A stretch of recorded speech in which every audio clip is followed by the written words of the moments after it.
Ayan guys, nandito tayo para maglinya ng tubig ng barracks. So, start tayo sa PVC. So, dugtong na lang yan dito sa ball valve. Papunta na ng gripo. Gripo na yan. Dalawang gripo, isang liguan at saka isang kusina. So, tara. Gawin na natin muna to.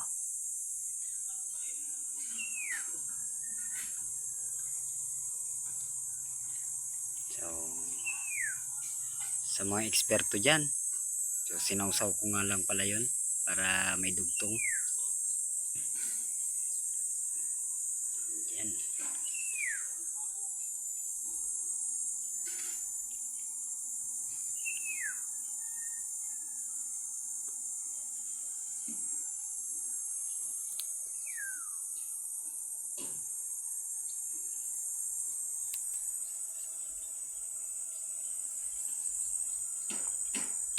Panoorin nyo kung paano ko dinudugtong yan, no? Oh. Direkta na sa elbow. Kasi yung Niltex, pinapalambot niya yung tubo para mag-melt doon sa loob. So, hindi mo na kailangan yan lihaan para gumaspang.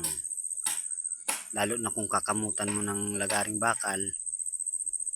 Niltex kasi yan, blue PVC. Pag kinamutan mo yan ng lagaring bakal, ang kamot ng lagaring bakal, magkakaroon ng sugat ang PVC na lubog.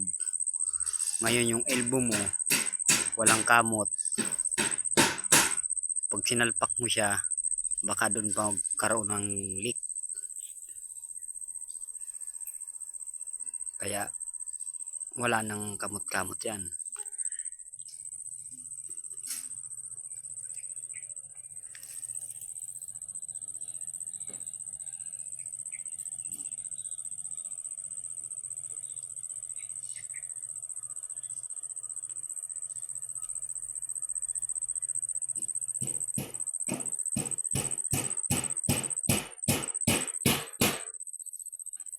Nagpapanday pa sila ng barracks.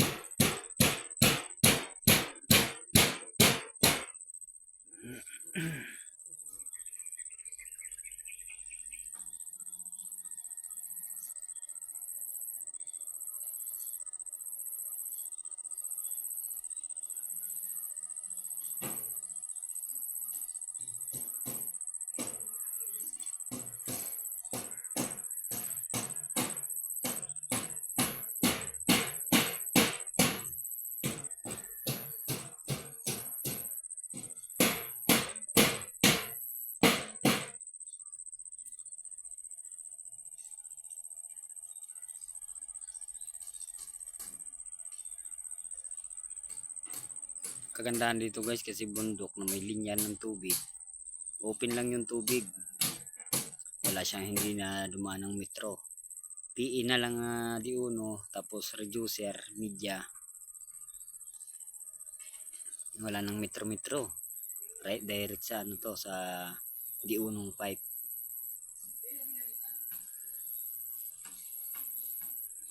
So, may pahintulot naman yan at may ari niyan. May ari, okay. Ay direkta na kami sa di unong pipe nila.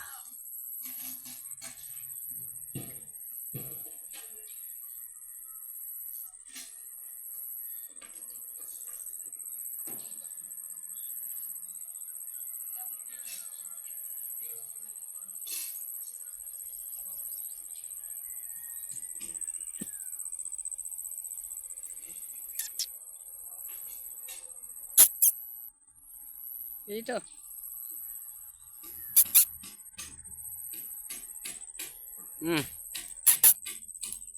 Enggak. Ika dito.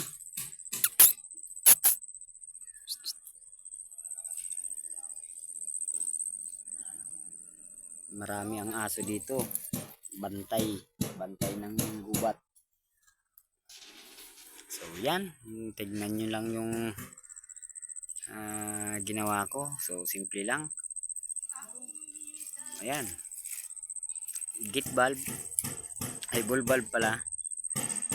Papunta dun sa itong para sa kusina. Tapos yung sa dulo, sa may damuhan, doon kami maliligo.